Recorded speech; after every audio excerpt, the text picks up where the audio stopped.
Olá, olá, boa tarde a todos e bem-vindos a mais um Papo Aberto aqui na Exame Invest. Eu sou Carlo Cauti, sou editor da Exame Invest e hoje estamos aqui de remoto, infelizmente por causa de Covid, mas o Papo Aberto não pode parar e hoje temos aqui um convidado especial que é o sócio fundador e gestor dos fundos da Rio Verde, né, da gestora Rio Verde, o Eduardo Cavalheiro. Muito bom dia, muito boa tarde, né, Eduardo, e muito obrigado por estar conosco hoje. Oi, Carlos. Bom dia, boa tarde. Obrigado pela oportunidade de falar para os seus ouvintes aí, tá? Vamos lá, Eduardo. Então, conta um pouco para a gente sobre a Rio Verde, sobre os fundos que você tem sob gestão, né? Onde vocês estão investindo, o que vocês estão de olho, quanto que é o montante que vocês têm sob gestão aí na Rio Verde. Pois é, então a Rio Verde, a gente foi fundada há 18 anos já, existe a Rio Verde, e desde o início nós nos especializamos na gestão de fundos small caps, né? O nosso fundo principal é um fundo de ações small cap. É um fundo tradicional, assim, em termos de só faz as coisas básicas, né? Posicionamento long only, né? A gente não tem é exposto às empresas mesmo, né? A gente seleciona empresas para comprar no fundo, né? E hoje a gente cuida de aproximadamente um pouco mais de 100 milhões de reais, a gente não é um fundo grande, né? E a base de clientes nossos é principalmente pessoas físicas, e, tem umas características a gestão da Rio Verde, nesse ambiente small caps. A gente tem, é um fundo concentrado, a gente tem no máximo 12 ações na carteira. O foco é fundamentalista mesmo, né? A gente seleciona empresas com um objetivo de investimento de 3 a 5 anos, né? O horizonte de investimento de 3 a 5 anos. A gente tem uma preocupação com a liquidez da nossa carteira, então a gente tem critérios para entrada na carteira, cortes de liquidez, né? Então, o critério básico nosso é que a carteira nossa tem que ser liquidada em 7 pregões, né? Esse é o critério básico, apesar do prazo de resgate ser 30 dias, mas esse é o nosso critério, então a gente monitora isso ao longo do tempo. E a gente tem obtido resultados de longo prazo satisfatórios, né? Nesses 18 anos, a média de retorno ficou em torno de 20% ao ano, né? Comparando com o Bovespa de 10%. Ainda que esses últimos 2 anos tenham sido anos ruins para a nossa estratégia, né?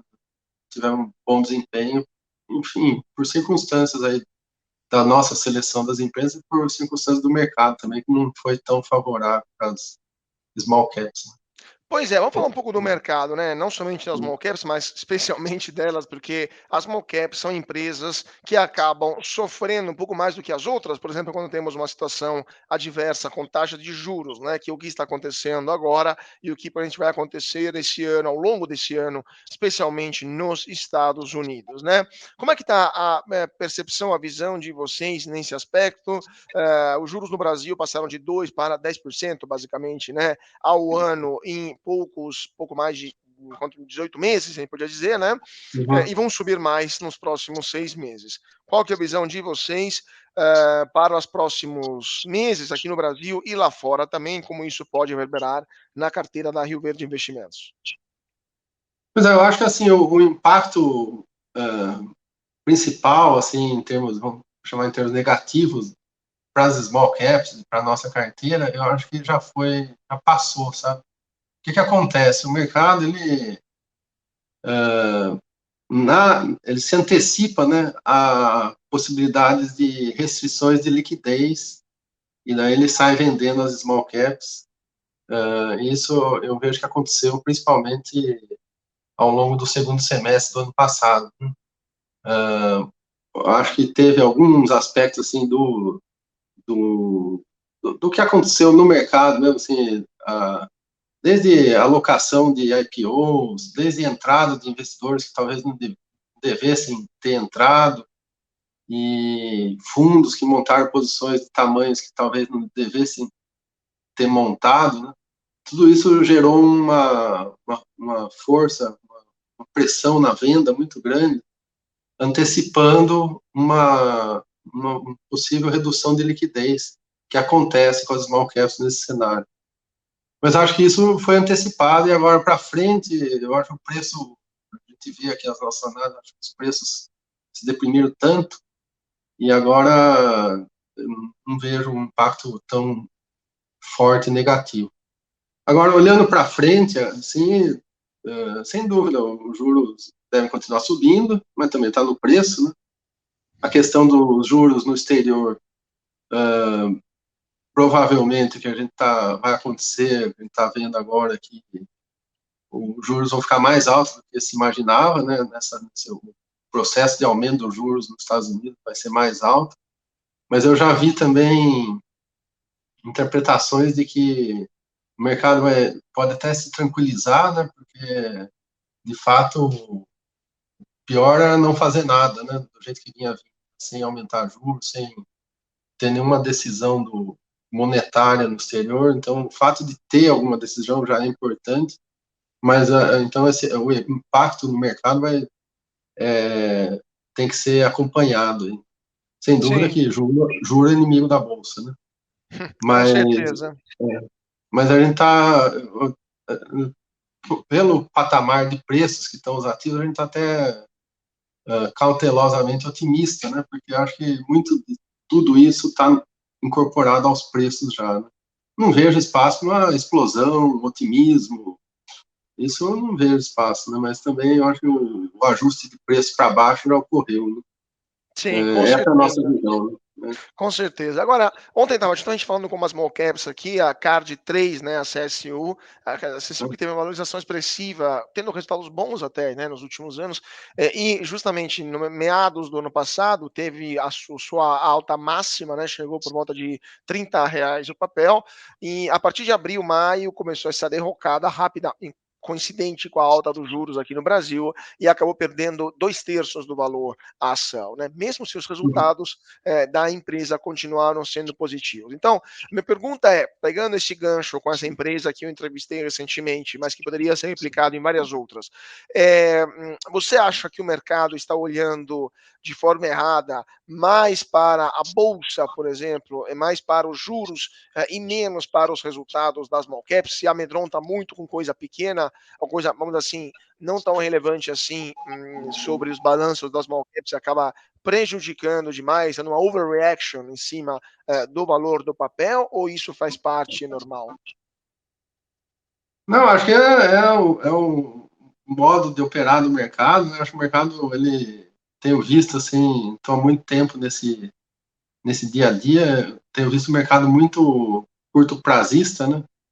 Então, parece até ser irracional, né? Quando você sobe os juros para um determinado patamar, você tem uma queda das ações numa proporção muito maior, né? Então, mas acho que é parte disso. E agora tem muitas empresas nessa situação que você falou da Card, né, que caíram muito a despeito da atividade operacional não ter caído tanto ou nem ter tido efeito, né? E agora vai depender do interesse do investidor, né, para fazer essa volta, né? Porque assim a gente não por exemplo, na realidade atual, no momento atual, eu não vejo ninguém acordando de manhã, um gestor de fundos, falar, vou montar uma posição na Card 3 porque é imperdível. Não, talvez o mercado, o dinheiro vai ser direcionado primeiro para aquelas empresas com modelos de negócio sem suspeita nenhuma, né? Um modelo de negócio muito consistente a longo prazo, e depois a liquidez vai se pulverizando para as demais. Isso pode demorar um pouco, acho que não vejo isso acontecendo esse ano, essa pulverização generalizada. Então, esse ano eu acho que é um ano que vão subir aquelas empresas, mesmo as small caps, aquelas empresas conhecidas, com um modelo de negócio muito sólidos e que gerou uma oportunidade de compra única nos preços atuais, né? Essa sim, agora eu não vejo essa liquidez se pulverizando, né? Então Mas tem... então, aí eu te pergunto, desculpa te interromper, te pergunto, então seria esse ano uma boa ocasião para o investidor pessoa física que quer começar a investir em small caps para achar umas penchinchas, assim, né, para achar umas small caps que estão muito baratas e investir agora, aguardando 2023, 24, 25, para uma valorização que poderia ocorrer caso a economia brasileira volte a crescer? Ou é melhor esperar e ver o que acontece com a eleição, com macroeconomia, etc. Qual que é a visão de vocês?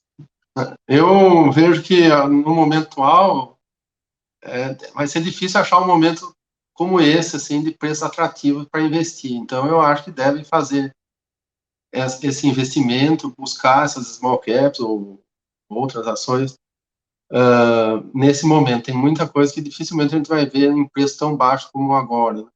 Mas eu defendo que tenha que ter uma seletividade ainda maior nesse momento, né? Assim, não são todas que vão reagir, né? Vai ser a reação, a recuperação das empresas vai ser escalonada, né? Vai ser... A gente viu agora, essa última semana, né? A recuperação que teve foi muito seletiva, né? Não foram todas as ações que subiram, né? São só aquelas empresas de qualidade que todo mundo estava ali esperando uma oportunidade para comprar a preço baixo e ela surgiu, então muitos acabam montando posição. Eu falo, não tem dinheiro para todas as ações, né? Então o que vai recuperar primeiro são as empresas de qualidade Claro, superior, né?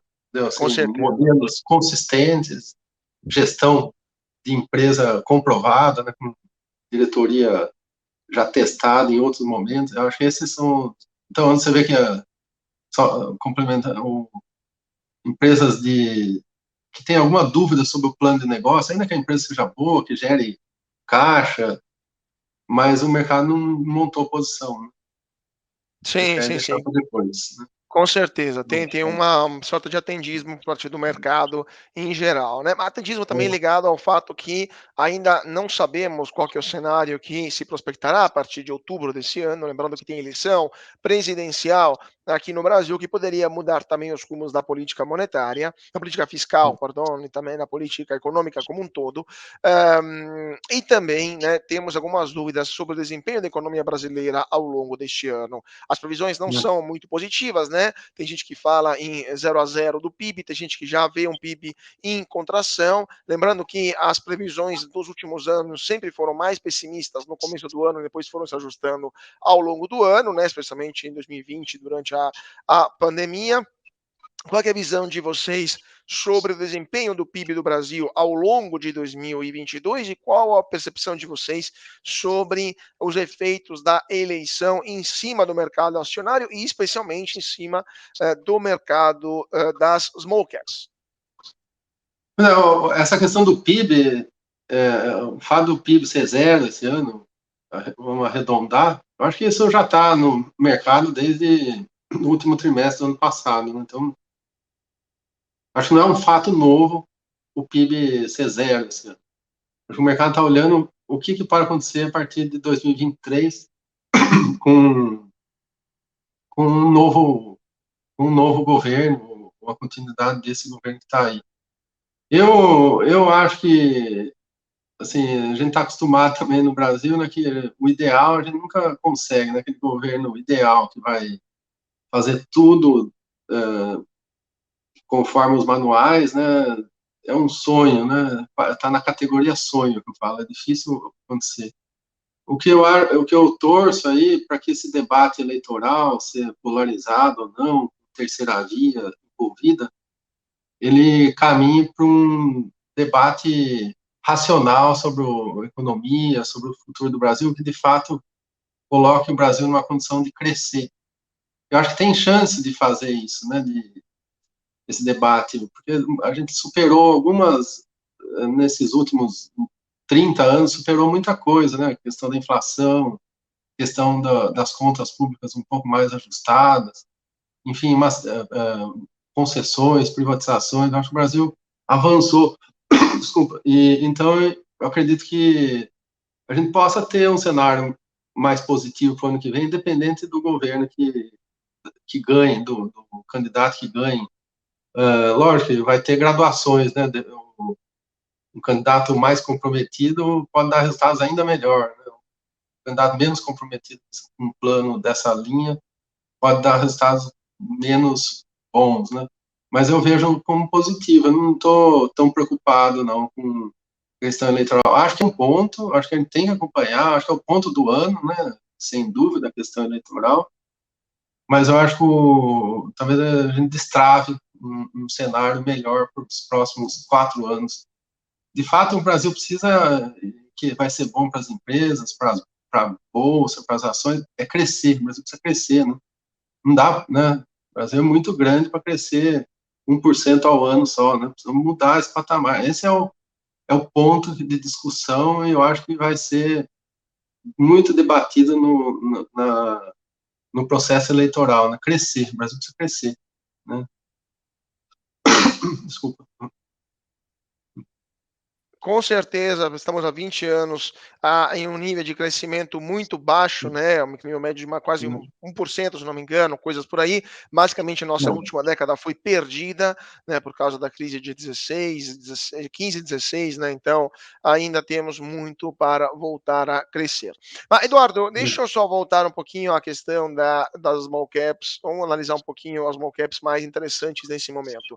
Quais setores de small caps vocês estão olhando com mais carinho nesse momento específico, né? Quais vocês acham são mais promissores e quais vocês acham que, ao contrário, estão super avaliados? Eu queria lembrar também, queria pegar um gancho também sobre o que está acontecendo recentemente. Não é uma small caps, mas é interessante porque é uma fintech que já foi small caps, né? Que é o Nubank, que chegou a ser, segundo alguns, super avaliado na bolsa e agora já perdeu 20% do seu valor nas últimas semanas, desde o IPO, está sofrendo muito e provavelmente vai continuar sofrendo por um bom tempo. Qual que então a visão de vocês sobre os setores? Quais são as empresas que estão mais ou menos avaliadas? E como é que o mercado está se comportando nesse sentido? Se há uma euforia excessiva em algumas empresas ou se ainda está mantendo uma certa racionalidade? Uhum. Então, falar um pouco como que a gente está fazendo. Nesse universo onde tudo caiu de preço, né? Tem muita coisa atrativa, preços baratos. A nossa opção é pegar aqueles modelos de negócio de setores que vão entregar resultado independente do cenário que ocorra no curto, médio e longo prazo.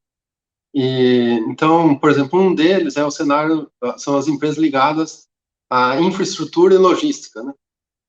Seja empresas de concessões,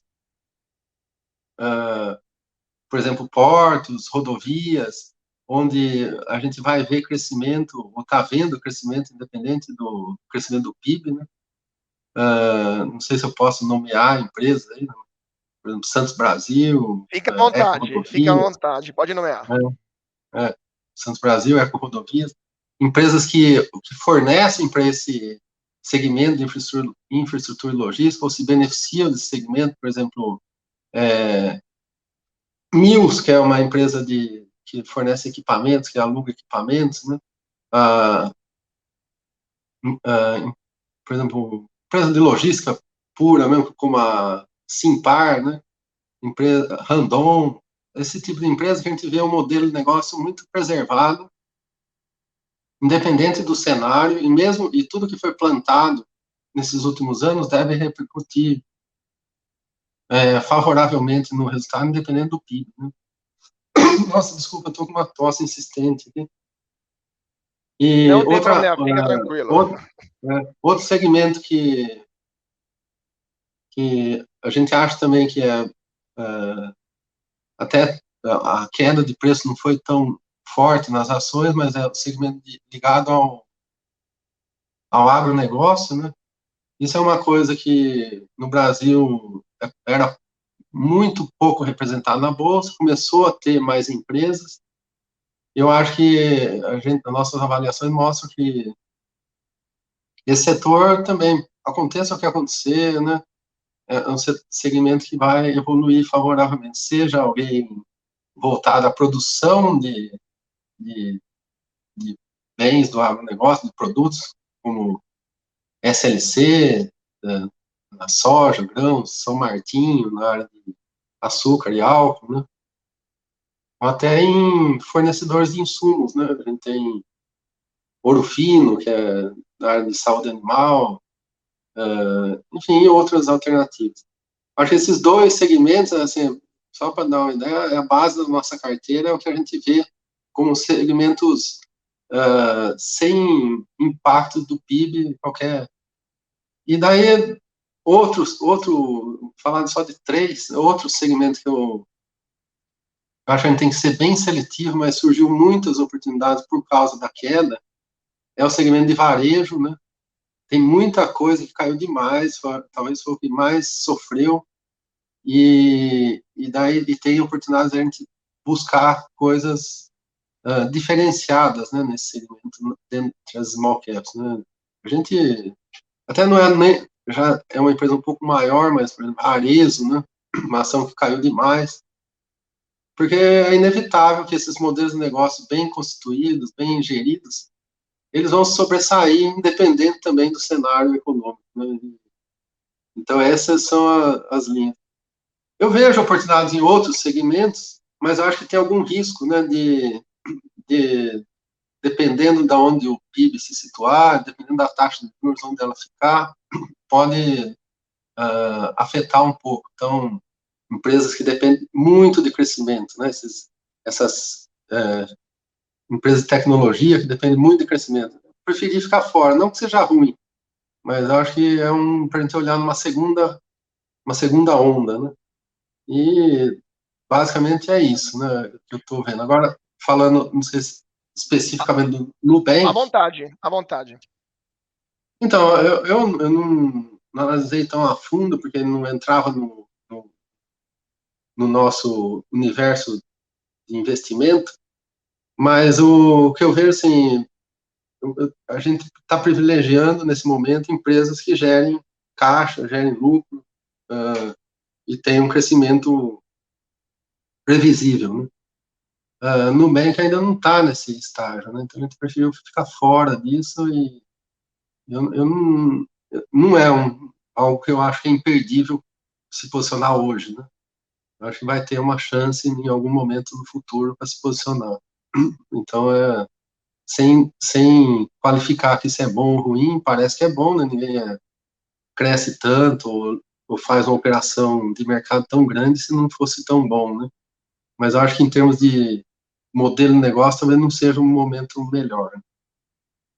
Não, com certeza, com certeza. Acho que a opinião de muita gente também foi essa, não somente aqui no Brasil, mas lá nos Estados Unidos também. A gente viu também como é que foi a precificação no IPO, né? Então, evidentemente, é uma opinião compartilhada com boa parte do mercado. Agora, Eduardo, só para terminar nosso papo, de fato, as small caps de tecnologia estão sofrendo bastante nessa época. Se não me engano, a local web também a gente pode considerar como uma small cap, né? Não sei se ainda é uma small cap ou já superou a small cap, já está na fase middle cap, né? O local web também está sofrendo muito, mesmo sendo uma empresa de fato com resultados interessantes, mas também a Melius também está sofrendo bastante, entre outros. Cada uma tem suas peculiaridades, né? É, na sua opinião, esse não é o momento para entrar em small caps de tecnologia, mas em geral, vocês acham as small caps de tecnologia um bom investimento ou tem que olhar cada caso, porque cada caso é um caso, né? Qual que é a visão de vocês, tirando esse momento peculiar que estamos vivendo, mas olhando para uma empresa como a Local Web que tem 30 anos já, né, de existência no mercado. Qual que é a visão de vocês sobre small caps de tecnologia em geral? Então, falar das empresas de tecnologia, eu sempre uso o exemplo do que ocorreu nos Estados Unidos, né? Assim, num universo tão grande de empresas de tecnologia que chegaram à bolsa nos Estados Unidos, a gente viu que tem uma peneira grande, né? E sobram poucas, só que de fato são vencedoras no final, né? Então, eu acho que agora, assim, a gente tem que exercitar a capacidade de tentar selecionar aquelas que vão ser as vencedoras no final, né? Porque não são todas que vão estar aí lá na frente, né? Então, Local Web eu não conheço tão a fundo, mas parece que é uma das que vai, pelo movimento que ela faz, pelo programa de aquisições que ela fez, né? Já fez, né? Aquisições estratégicas, parece que é uma que vai ser uma das vencedoras lá na frente, né? Então, eu acho que não é que eu falo que não é para investir nas empresas de tecnologia nesse momento. Eu acho que pode investir. Eu acho que a recuperação dessas empresas vai ser numa segunda onda, mas investir naquelas que a gente consiga enxergar que vão ser as vencedoras lá na frente, né? Não são todas, né? A gente vê até nesse processo de IPOs que ocorreu principalmente no começo do ano passado, né? Veio muitas empresas de tecnologia vieram para a bolsa e até algumas já estão sendo até compradas, né? Viu que não conseguem modelo de negócios pequenos que precisam estar dentro de um pacote maior, né? Mas eu acho que nesse cenário aí, se eu for falar alguma coisa, eu acho que a Local Web está no grupo das que vão ser vencedoras. Sim, Mas sim, teve, sim, né? com certeza. Mas depende muito do modelo de negócio de cada uma, como você falou, né? De fato, a questão da escala é importante, eles têm escala, né? Mas são questões que têm que ser analisadas caso a caso, com certeza. Interessante essa questão que você falou de não conseguir ver, né? Ou pelo menos ter dificuldade de ver no longo prazo, como que essas empresas, quais vão ser as vencedoras. Me lembrou uma frase do Warren Buffett durante uma coletiva, durante uma palestra numa faculdade americana, no final dos anos 90, começo dos anos 2000, que ele falava justamente que não investia na época em empresa de tecnologia porque não conseguia ver, né, como ia ser a perspectiva delas, né, nos anos seguintes, né? Então é interessante a visão de vocês fundamentalista, bate perfeitamente com o guru, né, com o papa da análise fundamentalista que é o Warren Buffett. Gente, infelizmente, opa, desculpa, Dado, pode falar. Não, eu ia falar assim que as empresas elas têm fases de crescimento do negócio dela, né? Então, às vezes, uma empresa de tecnologia tem investidores que se aventuram a investir na fase inicial, né? Tem um risco maior, tem um outcome maior também, mas a gente, assim, gosta de investir na fase onde está mais maturando, né? Tá mais Talvez o retorno consolidado. seja um pouco menor, mas ele é mais certo, né? E mais assertivo, né? Com certeza, com certeza. Infelizmente, nosso tempo se esgotou, mas eu queria agradecer muitíssimo o Eduardo Cavalheiro, que é gestor, sócio fundador e gestor da Rio Verde Investimentos. Muito obrigado, Eduardo, por ter estado conosco hoje no Papo Aberto. Bom, eu que agradeço a oportunidade, foi um prazer. Gosto muito de bater esses papos aí. Pode me chamar de novo, aí a gente fala mais. Tá? Prazer todo nosso, Eduardo, e até uma próxima ocasião. E muito obrigado a vocês que seguiram a gente aqui na Exame Invest, sigam a gente nas redes sociais, no Twitter, no Facebook, no Instagram, aqui no YouTube, se inscreva no canal, o sininho está aqui embaixo também, ative o sininho, deixe o seu comentário e compartilhe esse vídeo com seu amigo que investe em small caps para entender um pouco melhor a situação atual e o contexto do setor de small caps. E também não se esqueçam de seguir a gente no nosso site, exame.com. Mais uma vez, muito obrigado a todos pela atenção, uma ótima tarde e até mais.